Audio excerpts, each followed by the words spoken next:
जय माँ सरस्वती जी सदा सहाय। आज मैं साधारणीकरण के बारे में कुछ बातें करना चाहूँगी। साधारणीकरण से अभिप्राय। साधारणीकरण शब्द का शाब्दिक अर्थ है साधारण करना या बनाना। यह भारतीय रस सिद्धांत का एक पारिभाषिक शब्द है जिसका प्रयोग रसानुभूति की सर्वसाधारण के उपयोग्य बनाने वाली क्रिया के लिए होता आया है। रस सिद्धांत के व्याख्याता आचार्य भट्टनायक ने सबसे पहले भावों के साधारणीकरण की बात कही थी।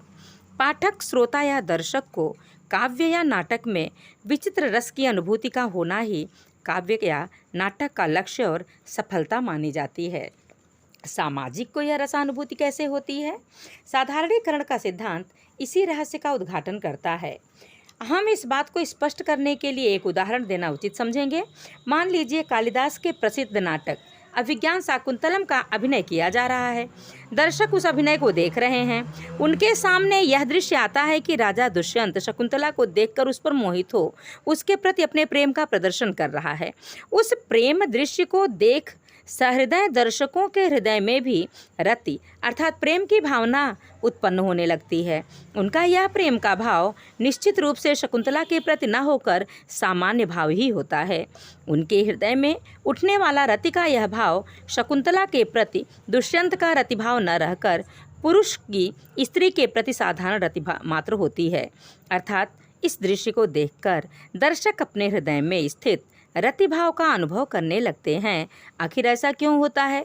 साधारणीकरण का सिद्धांत हमारी इसी जिज्ञासा का समाधान प्रस्तुत करता है। साधारणीकरण होता कैसे है? साधारणीकरण की प्रक्रिया विशिष्ट पात्रों द्वारा प्रदर्शित स्थायी भावों का सामान्यीकरण कर उन्हें सर्वसाधारण के भाव बना देती है। भावों की पात्रगत विशिष्टता समाप्त हो जाती है। शकुंतला के प्रति दुष्यंत की रति सामान्य सहृदय दर्शक में नारी के प्रति पुरुष की रति का रूप धारण कर लेती है। उसके हृदय में सोया हुआ रतिभाव जागृत हो उठता है और वह प्रेम भावना में डूब जाता है। इस प्रकार पात्र विशेष का रतिभाव दर्शक मात्र का रतिभाव बन जाता है। यह कैसे होता है? इसे ऐसे समझा जाए कि साधारणीकरण की प्रक्रिया में विभावादि अर्थात आलंबन, शकुंतला आदि के वैशिष्ट्य का लोप होकर वे साधारण रूप धारण कर लेते हैं। जब दर्शक नाटक देखते हैं तो आरंभ में नाटक के पात्र अपने विशिष्ट व्यक्तित्व के साथ रंगमंच पर उपस्थित होते हैं।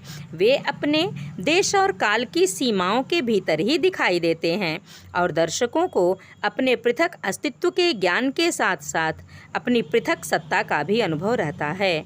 परंतु जैसे जैसे नाटक की कथा आगे बढ़ती जाती है, एक ओर तो पात्रों की विशिष्टता का तिरोभाव होने लगता है, दूसरी ओर दर्शक को अपने पृथक, सीमित और संकुचित अस्तित्व का एहसास नहीं रहता। एक ओर तो विभावादि साधारण बनते चले जाते हैं, दूसरी ओर दर्शक भी अपने व्यक्तित्व की मोहजनित सीमित परिधि से मुक्त होने लगता है। उसका हृदय और उस हृदय में उठने वाले भाव व्यापक बन जाते हैं। आचार्य शुक्ल ने दर्शक की इस अवस्था को स्वार्थ के सीमित घेरे से मुक्ति या हृदय की मुक्तावस्था कहा है। दर्शक के हृदय की यह मुक्ति और विभावादि का साधारणीकरण होना, ये दोनों क्रियाएं एक साथ घटित होती हैं। विभावादि के साधारणीकरण में प्रदर्शित भाव का साधारणीकरण भी छिपा हुआ है, अर्थात मंच पर पात्रों द्वारा प्रदर्शित स्थायी भाव दर्शक मात्र के भाव बन जाते हैं। यही भावों का साधारणीकरण कहलाता है। आचार्य रामचंद्र शुक्ल ने साधारणीकरण को स्पष्ट करते हुए लिखा है, साधारणीकरण का अभिप्राय यह है कि पाठक या श्रोता के मन में जो व्यक्ति विशेष या वस्तु विशेष आती है, वह जैसे काव्य में वर्णित आश्रय के भाव का आलंबन होती है, वैसे ही वह सब सहृदय पाठकों या श्रोताओं के भाव का आलंबन हो जाती है।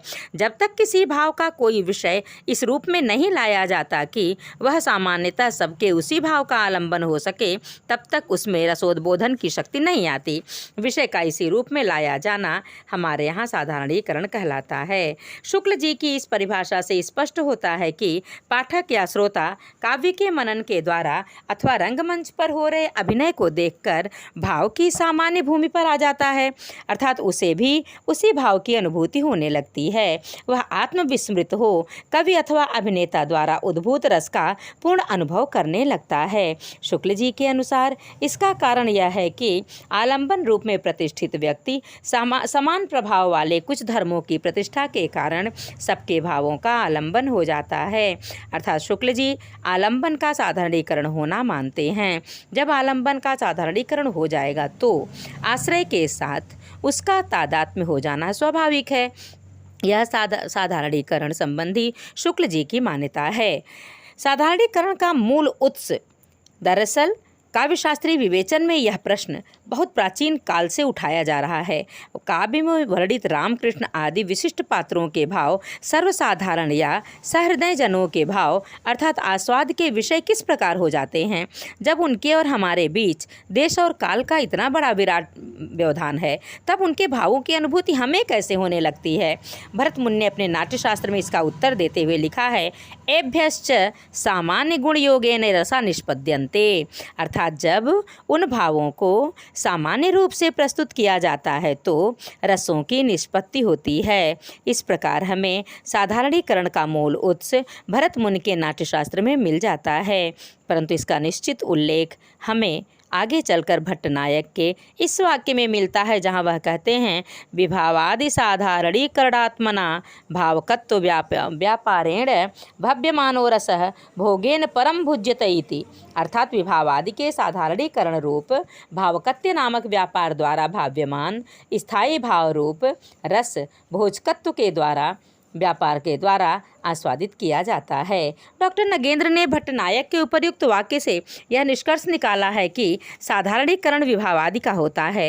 यह साधारणीकरण ही वस्तुतः भावकत्व व्यापार का प्राण है, अर्थात दोनों एक ही हैं। भावकत्व और साधारणीकरण भावकत्व व्यापार द्वारा भाव्यमान स्थायी भाव ही रस रूप में परिणत हो जाता है।